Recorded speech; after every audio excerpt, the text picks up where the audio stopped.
1510. Dartmoor is a wild and isolated land, primitive and unforgiving. As dawn breaks over a small hamlet near Lydford, the morning silence is broken by the sound of approaching footsteps.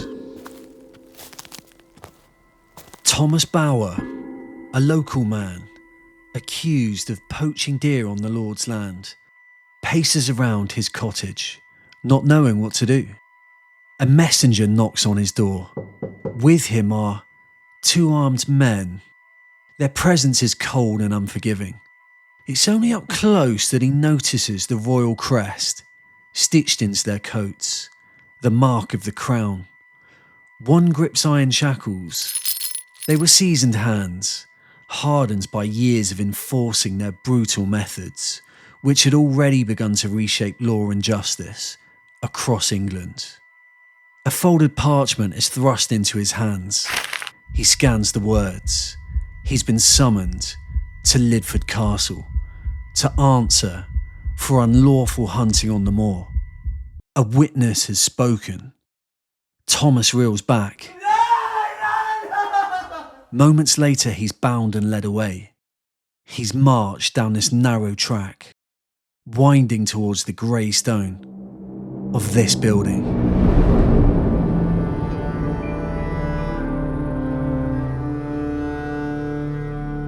For over 1,000 years, Lydford Castle has loomed over Devon, a dark reminder of the harsh realities of law and punishment in medieval England. From its origins as a Saxon burh to its transformation into a medieval courthouse and prison, it's witnessed Viking raids, the striking of silver coins, and the suffering of countless prisoners. In this video, I'll be uncovering the layered history of Lydford Castle, not simply the legends, though there are many, but the real events that made this one of the most feared buildings in medieval England. Within these stone walls, justice twisted into cruelty, and countless lives were changed forever.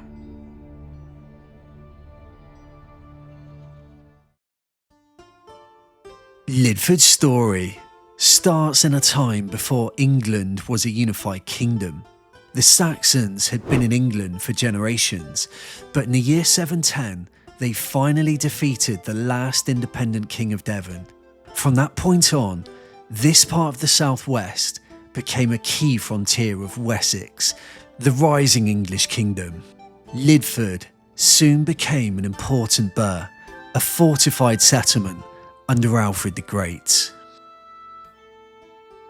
Walking through and around Lydford, you can see back in time over 1,000 years. The Saxon banks, which formed the defences, still exist today. Worn down by centuries, yet remarkably intact, it's rare to find these banks so well preserved.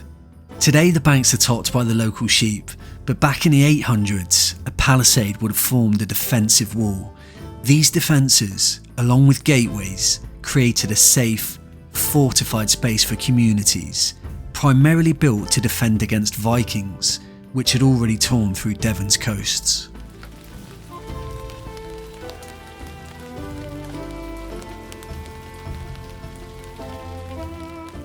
You can still walk along the original medieval track once used by the Saxons. It served as one of the main entrances through the town, leading right into the heart of the settlement and takes you to an ancient spring. Back in the Saxon times, this spring was one of the town's main water sources, and it was even regarded as a sacred site. Here, a growing town thrived, protected, prosperous, and for a time, powerful.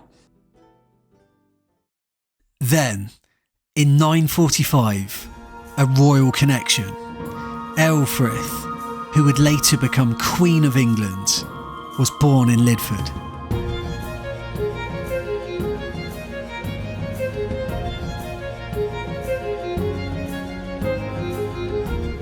Tradition holds she was born here, on the site of the original castle.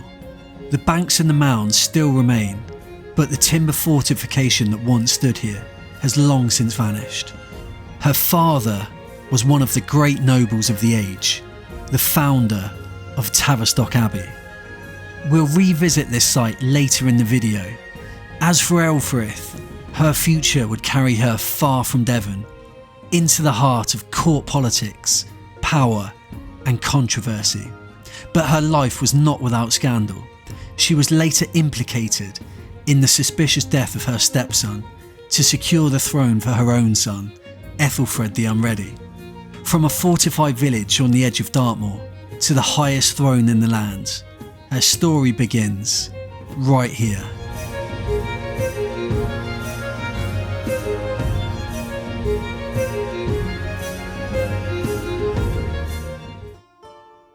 By 973, Lydford's prestige was undeniable. It was granted the right to mint its own coins, the Lydford penny, made of silver. Over 1 million pennies were struck in the town during the reign of King Ethelfred. Though these pennies are rare, you can find some real-life examples inside the Castle Inn pub, which is situated right next to the castle. They also do a great lunch. These coins travelled far beyond Britain's shores, turning up in Viking hordes across Scandinavia. Though the exact location of the coin mint has been lost to time, we can take some guesses. These streets would have bustled with the echoes of merchants, warriors, and lawmakers. But even walls and wealth couldn't protect it forever.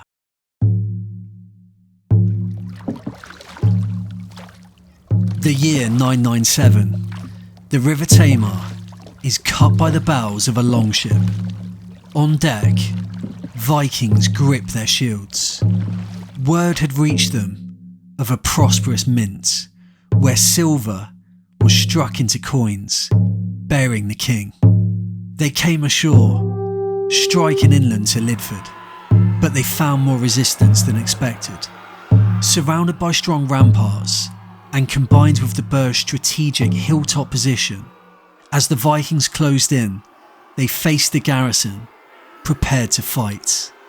A skirmish followed, blood was spilled, but Lydford held.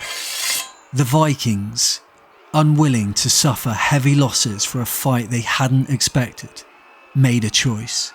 They turned south. On their way back to sea, the Vikings struck again, this time at Tavistock Abbey. Unlike Lydford, Tavistock had no military fortification. The abbey was burned to the ground. Its destruction would haunt the region for years. But Lydford, thanks to its defences, its planning, and its people, had survived. Fast forward 1066, the Normans arrive, and they want control. The Saxons are defeated at Hastings, and William the Conqueror begins tightening his grip on England. To control newly conquered territory, like Devon, the Normans build castles. One of them rises here, at Lydford. This is the site we saw earlier in the video. The location is just west of where the current stone tower now stands. Because this site had previously been used by the Saxons, building a castle here made it both symbolic and strategic. They quickly construct a ringwork castle, a defensive earthwork fort surrounded on 3 sides by steep hills, chosen for its natural strength and defensibility.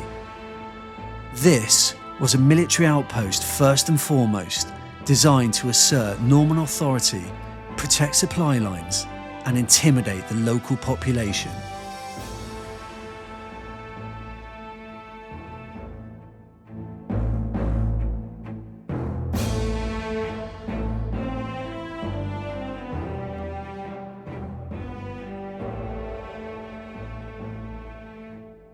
But Lydford wasn't just a military base, it was the centre of economic importance.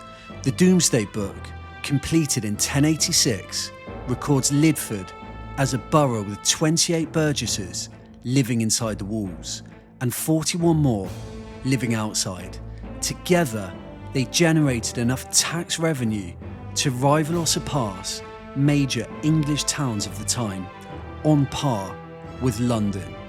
For a settlement on the edge of the moor, it was punching well above its weight. But by the 1130s, the castle had gone.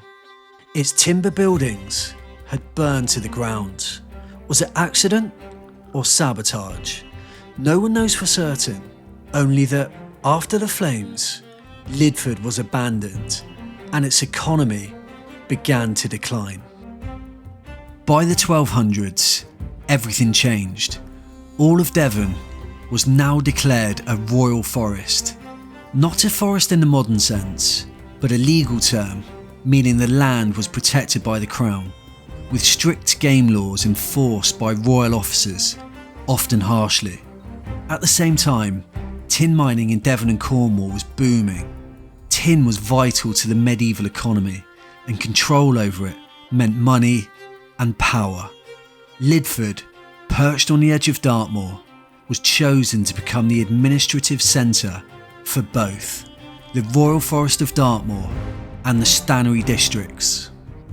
In 1195, a new structure was built, a stone tower, the building we now know as Lydford Castle.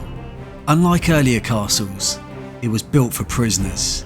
In fact, it was one of the first purpose-built jails in England, constructed specifically to detain and punish those who broke forest law or defied the Crown's authority in the tin trade. It was during this period that Lydford gained its darkest reputation. A saying began to spread, one that would echo through the centuries. Lydford law, hang first, try later. A saying that reflected a deep fear of the place. It served as a courtroom, a prison, and for some, a final stop before the gallows.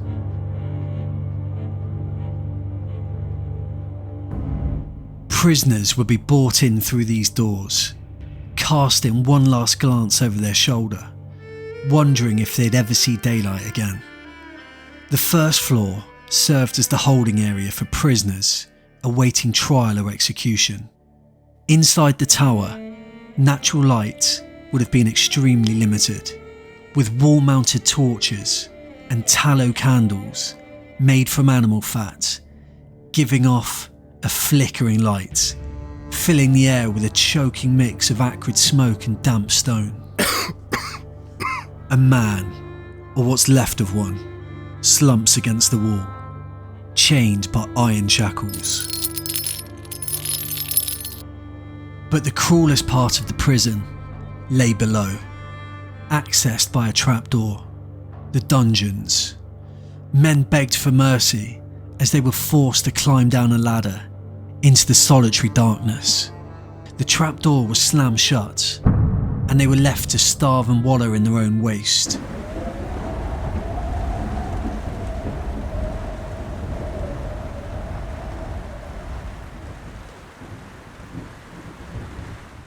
On the upper floor sat the courtroom, where the hearings were held. The accused would be brought up in chains, standing before magistrates or royal officers. The lawmakers convened in a boisterous council, whereupon witnesses would be called and accusations made. Records from the time reveal that justice was rarely just. The accused had little, often no chance to defend themselves. Those in power exploited the system, extorting money from the unfortunate under the constant shadow of imprisonment or execution. If found guilty, the punishment depended on the crime. Minor offences might result in fines or short imprisonment, but more serious crimes like theft, assault, or repeated mining violations could mean months in the dungeon. For those sentenced to death, the wait began. There was no execution chamber inside the castle. Instead, prisoners would be paraded through the village, desperately resisting as they were led to the gallows. Here, on the edge of the village, at Gallows Hill, they were hung on short ropes, and their corpses left to dangle.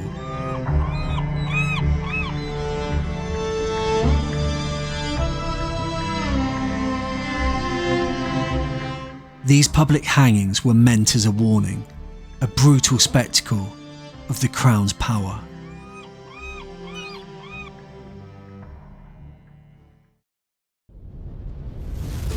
Probably the best known victim of Lydford law was in the summer of 1510.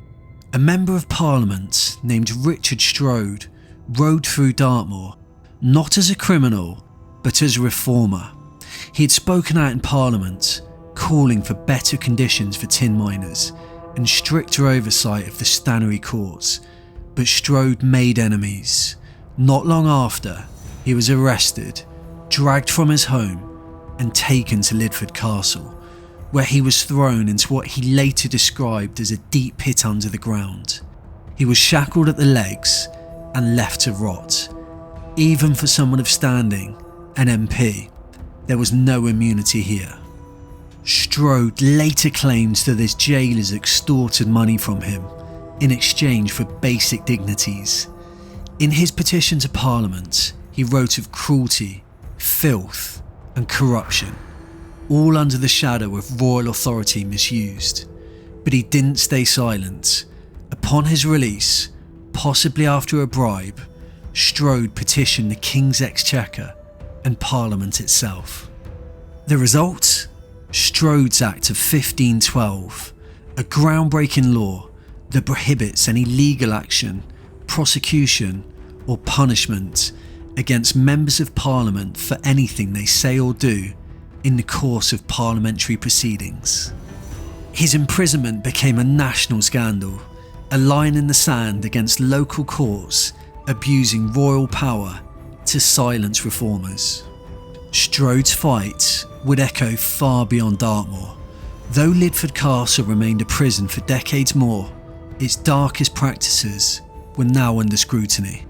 From the shadows of its dungeon, one man had forced Parliament to listen, and in doing so, he carved his name into the long struggle for justice. Strode's Act still exists today. As the 17th century dawns, Lydford Castle's dark legacy was far from over. During the English Civil War, the castle became a royalist prison, holding parliamentarian captives under harsh conditions. Accusations of summary executions and extortion began to surface as Lydford's grim reputation deepened. But the war took its toll. By the mid-1600s, a survey found the castle almost totally ruined, weathered by time and battle. With the restoration of Charles II, the castle and its surrounding forest returned to the control of the Duchy of Cornwall. Though its stanary and forest courts continued to meet here, the power of these institutions began to wane.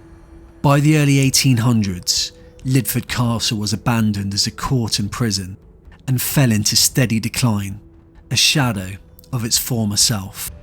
It was replaced by new facilities at Princetown, where Dartmoor Prison rose to prominence.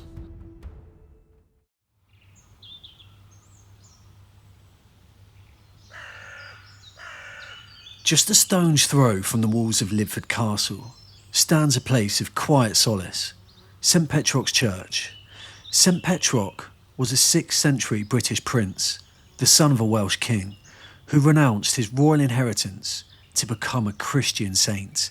He was a powerful figure, a wanderer who brought hope and light to a turbulent land. He played a pivotal role in the early spread of Christianity throughout Devon and Cornwall, with numerous churches across these regions dedicated to him. While the current building dates mainly from the 13th century, there's strong evidence of an earlier timber Saxon church on this site, likely destroyed during Viking raids. That legacy places it among the oldest known Saxon churches in the UK. Its tall west tower, visible for miles across the moor, guided pilgrims and travellers across the treacherous moorland. Outside, the churchyard holds generations of the village's past, with gravestones dating back to the 1700s. One in particular is that of George Routley, a watchmaker whose epitaph compares his life with that of a clock. Inside, the church hosts a Saxon font, ancient stone effigies, carved bench ends, and memorials to local figures, each telling a fragment of the village's long and often overlooked past.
There's a saying that walls, they hold memories. Today, Lydford Castle sits quietly beside a road, half hidden by trees, often overlooked by those passing by. But power, like architecture, leaves traces, because this was never just a castle. It once minted silver for Saxon kings, withstood Viking raids, and later sentenced men to death beneath its stone tower. So if you ever happen to be passing by, spare a thought for those who came before, the hands that carved the stone, the lives once lived and lost behind these walls. For who knows how long they'll stand. One day, maybe these stones may find a new purpose in another age, another building, long after we're gone.